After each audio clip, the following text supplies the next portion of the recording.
Thank you so much for joining us today. Super excited for today's episode as we have Sheriff Michael Bouchard here on with us. We're going to be talking about scams in the community. Now, we're based in southeastern Michigan, Oakland County, but I'm sure these are happening everywhere in the country. It's tax season. There's a lot of those things happening. So just wanted to welcome you, Michael. Thank you so much for joining us. Yeah, my pleasure. Happy to be on. And so, by way of a little bit of an introduction, I was kind of reading your bio, and I was super impressed. I mean, this guy manages one of the nation's largest sheriff offices. I didn't know that, but I know he's been serving our community since about the year 2000. I think 1999. Is that correct? And well, as the sheriff, yes, but prior to that, I was a state senator for Oakland County for almost a decade, and then prior to that, a police officer for 13 years in Oakland County. Yeah. So thank you. Thank you for everything that you've done in our community, and we really, really, truly appreciate it. So let's just jump into kind of what the theme of today is. I know there's a lot of scams going on. I mean, I get the emails all the time. What are some of the things individuals need to be looking out for when it comes to scams or whatever you may call them? Kind of, floor is yours, but yeah, tell us what's going on. Yeah, sure. So we'll start with what you just mentioned, the email. So we'll start with the electronic things first. Okay. If you get an email or a text and you don't recognize the email address or the person or the phone number, do not click on any hyperlinks or anything that says verify your information or follow this link to do this or that, whatever it is. Those are what we call phishing scams with a PH, not an F. And what they do is they get access to your device, either your phone, your tablet, or your computer. And depending on what kind of malware that they are using or kind of software device, if you will, it goes into your account, into your device, and it looks for specific things. Sometimes it will lock your device and information. It may look for your banking or personal identifying information. That's gold on the dark web. To violate you both financially and through your identity, opening different lines of credit, sometimes trying to buy cars, all in your name and on your credit. They can destroy your credit in short order. So do not click on any, follow the link, verify this information, whatever that is, if you don't know the phone number or the email. Now, if you do know the email or the name, I would still not click on it until you call that person and verify they sent it to you, because they're also adept at going into people's address books once they've got on their device, and they can spoof that to you. So it looks like it's coming from someone you know or an email address that you think is familiar, but it may be just a little bit off. So you may not know that. It may be, let's say, John Smith at Gmail. It may be John.Smith at Gmail. And most people don't really kind of what we call hover to look at exactly what that is in the context of an email or a URL. So that's the first thing. Make sure you don't fall to those kinds of scams on your electronic devices. Now, non-electronic devices, as it relates to scams in neighborhoods, we see a number of things specifically to our senior community, usually dependent on the weather. So now we're approaching spring. We oftentimes see roof scams either going into winter or coming out of a winter. And we also see what we call blacktop scammers. They move through an area based on the weather, and they try to sell you their services with a high pressure at your door. Hey, I just finished a job in your neighborhood down the block. And they kind of point generically that way. Today only, because we're here, I'll give you this special one-time price. Don't buy it. The first thing you're going to want to do before you get work done in your home by anyone is get references, check the references, and get a copy of their insurance. Because if they have something happen, as a lawyer, you know that all of a sudden you may be liable for something they do. Let's say it's a bogus tree company and they actually get up and they're cutting something and the tree falls and it goes through your neighbor's house, or worse, somebody gets hurt. Now you've got a whole bunch of kind of collateral issues that come from that. So references, insured and bonded, or both. So lots of times what they do with the driveway scams is they come and they pressure you for a price, and they pour almost like a paint. It's not truly a seal coat. They don't do the cracks. They don't do everything that's necessary for a true job, but they charge you just below the appropriate price for a real job. So you end up getting nothing really for it. Lots of times when they go up on a roof, especially a senior's home, they'll get up and say, hey, I'll inspect your roof. Again, we just finished the job, but why we're here, I got all these people here. I'll check your roof out, and if you need a thing, no cost, I'll go up and look and let you know. And they'll come down. Wow, your valleys really have some issues. We got to update the flashing. We've got to fix some things. And you're like, well, okay, since you're here and I'm getting this great deal. They go up. Lots of times they just sit up there and they bang every so often with a hammer and eat a sandwich, and they come down and ask for usually an exorbitant amount of money because they know you're not going to get up on the roof and see that they did nothing. And you really had no problem. So again, if you want to have your roof inspected, there are quality companies that are bonded and insured that have references that will inspect your roof at no cost and give you a quote. So these pressure tactics of today only in the neighborhood, whether it's trees, whether it's roofs, whether it's driveways, even if it's landscaping, don't buy into it. And also sometimes when they've got you, if you're outside, like this is a common deal, if you're outside maybe in the backyard or the side yard, they start talking to you and distract you because they know you didn't lock your house up completely so you can get in and out. And while you're distracted, they usually, lots of times they have an associate go in the house. And the first thing they look for is master bedrooms or in the kitchen, which typically where you find purses or wallets and valuables. And they can come and go and you may not even know they were there. Wow. So those are kind of the physical scams we see. Now, the next group deals with phones. And we know that these are super common, especially to seniors, where they're calling and they're pretending to be something or threatening you with an action. So by that, I mean, well, one of the common ones for seniors is they call and say, you know, if a woman answers, they'll go, Grandma, a kind of blurry, muffled sound. And lots of times, you know, well-intentioned grandmas think the best, not the worst about people. And they think maybe I just can't hear really well because sometimes that's the case. And they'll say the name. Like, Billy, is that you? Yeah, Grandma. You know, and then they go into this scam where I got arrested. I don't want mom and dad to know. If you could, you know, get me my bond money, I'll never forget it. I will appreciate it. I make sure not to make this mistake again. I'm going to tell my parents. And they go through this whole song and dance. And they try to get money immediately from grandma. They're not your grandkid. That's super common. There's nuances of this as it relates to different thefts. But here's the common thread for all of the phone scams. So just this part, focus on. And regardless of the scam, this is the thread.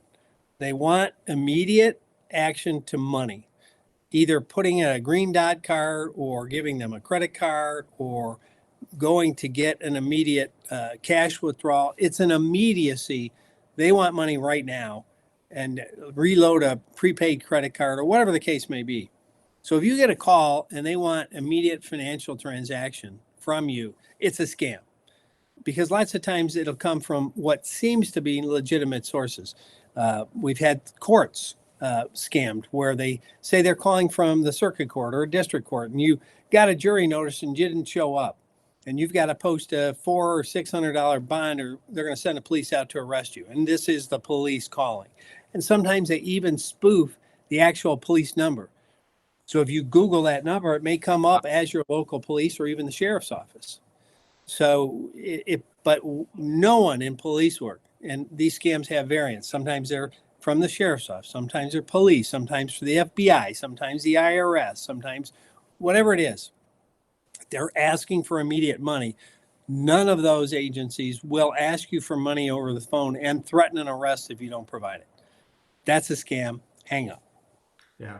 Yeah. I guess that would be my next question. You know, any of these come your way, you know, what is the next course of action? Is it call your office? Is there a hotline for this? What should individuals do? Yeah, the challenge is so many of these are dead ends because if they're spoofing a number, then, you know, it may even be our phone number that you give us. So we may not really have much to do. That's why we suggest just hang up. don't engage, don't become a crime victim. Obviously, if you are a victim, make a police report. But we're not terribly optimistic it's going to go anywhere, because you may have been given a false phone number and a false name. And, that doesn't lead to a lot of investigative opportunities. And sometimes these things even come from offshore in countries where we don't have treaties. So that's the common thread: immediacy and some kind of financial transaction or personal identifying information. Like, I'm calling to verify your account. Can you read back your social security to me? Can you read back your date of birth? Some of that stuff. No one from any company should call you on the phone or send you an email say you need to verify what it is and ask you to send it to them. If you're actually doing business with them, they have that. And if they don't have that, they can send you an actual piece of mail that will ask you to contact them. And then you can look up their legitimate contact information on the web and make the contact yourself and ask if this is a legitimate contact. Got it. Yeah. And interestingly, a lot of the things that you're talking about today, I don't think they're always just targeting seniors with these. For instance, at work, I often get this email that says, one of the employees, and it says their name at the top, even though if you do what you said and hover over it, it's a different email, but it says their name and it says, hey, I just got a new bank account. Can you change my direct deposit to this account? We get those emails once a week, and now we're aware of it. But I'm always doing the thing that you just said, where you click on the email itself, and is that the actual email you're expecting that to come from? So it's not companies have lost a tremendous amount of money on that scam, where the CFO or whoever's in charge of disbursements gets an email from who they think is a CEO saying, hey, I need you to send a routing to this. And they have done it and transferred a lot of money. So always verify any disbursement or any request for information or transactional cash with a phone call if you don't know for sure it's coming and why it's coming, why it's been changed, all of those pieces of information that they're playing on. Yeah. Yeah. And then the in-person one as well that you were referencing, we get those all the time, and they're getting smart where they'll gather neighbors' names and then they'll come to the door and they'll knock and they'll say, hey, we're repaving the driveway or whatever it is. And they'll say, we just did Mary Smith's down the street and, Jim Jones. And so they're using actual references that you might know to kind of, they're up in their game. And I absolutely understand why people can be subject to those kinds of threats or scams. Yeah, they can pause at the end of your block and Google search addresses and get names. Oh, sure. And when they walk up to your door, they can say, hey, the Joneses and the Smiths, at the other end of your block, we've already, whatever. So you want references with phone numbers. You should contact those references, insurance and bonds, or both. You want a copy of those. Make sure you're doing business with a legitimate, insured, and referenced business. Gotcha. I know it's tax season right now. Is there any specific ones that are circulating right now due to taxes, or is it all kind of the same thing? Immediate action or information gathering?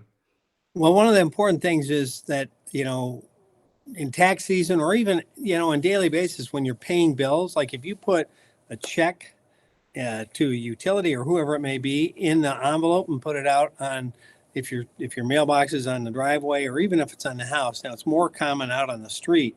If your mailbox is out there, they'll actually drive through a neighborhood and steal the mail right out of the mailboxes. And once they do that, they've got gold, because they've got your checking account, they've got your routing, they've got your signature, they have your bank. They can order checks in your name with a different address and start writing checks on your account. And if you're submitting any of your tax information by mail, same thing's true. You've got social security numbers and all sorts of things. Once they get that, they are off to the races. As I said, they can open credit cards, they can open accounts, they can try to get car loans. We just arrested somebody 2 days ago at a dealership that was attempting to buy a car in someone else's name and put them on the hook for the credit. Wow. So when you're going to put those kinds of things in the mail, obviously the best place to put it It's contrary to the old reasoning, but it's either take it to the post office or put it in one of those very large tamper-proof blue mailboxes and look at the times to see that they're going to hopefully be coming soon to empty and collect that. You don't want that sitting there long, either in that secured thing or at the post office, because you put it out in the street and put the little red flag up or just stick it in your mailbox on your front door, and with the it's sticking out so that when the post person comes, they take it as they drop off your mail. In the end, somebody can just go there and take it, and like I said, it's gold. We had a ring that was really working hard in the north east part of the county, and we finally caught them actually in the process of stealing some of that stuff, but they got out pretty quick, unfortunately, and they're already back in action, we believe. Yeah, that's really interesting you say that, as far as like paying bills, because I know with a lot of bills, you can also put your credit card information on there. And so now they have your credit card information, they have your address, so the billing zip code. Would you say as a general practice, is bill pay through your bank a safer way because it's all going out from them? Or what would you say is I know you mentioned directly dropping off at the post office, but sometimes Right. me with a bunch of kids, like I just don't know that I have the time for that. Like, is bill pay better than that? Or at least a blue box that's tamper resistant, where they have pickups maybe twice a day. Okay. Yeah, I mean, bill pay through your bank is good as long as you're using very secured connections. So, like on your search engine bar, your URL where you are, there needs to be a locked hasp when you're conducting banking transactions. If that's not locked, that means it's not as secure, and that information is not as secure. And when you're done with your banking transactions, close your browser entirely and purge that, what we call cache, so that that's not still just kind of remaining. Because if somebody gets into your system in some fairly easy ways, that all will be just still kind of floating around in the air, if you will, of the electronic world of your computer. Gotcha. Okay. So these are good tips. Some things that I'm moving through my day so fast and I'm not looking for those things. I do see the lock. So we got to make sure that that's there when you're doing banking, but closing out the web browser would probably be smart as well. Love these tips. Got to stay safe. Anything else you're seeing out there before we wrap here today? That's a lot of them. And as I said, there's nuances. One of the most recent ones we had is we actually had a convicted sex offender that had, by law, to register, got a phone call from a scammer. And the scammer said, you're non-compliant on a secondary report and you have to send us $400 or we're going to send a team to arrest you. The person sent that money via this, again, quick load or the different processes that they use to get the money. After that was done, they called back and said, we see there's another 1,000 that's overdue. And we only became involved when the mom was on her way here with the $1,000 and called to ask for directions. Oh, wow. And we said, no, we're so sorry, ma'am. That's a scam. That is not us. That is not factual. So, it's always different variants, but it's the same thing. Money right now, or there'll be consequences. Your identity right now, or we're going to shut your Amazon account or your this account, re-verify your information, or it's going to be closed, or we can't send you that package that you ordered. We're holding it until you verify this information. Yep. Scam. Gotcha. Yep. And I've been victim of all of those. I mean, not actually victim, but I've gotten the emails, I've gotten the notifications saying everything that you're telling us here today. So love spreading the word about this, hoping that this helps everyone stay safe.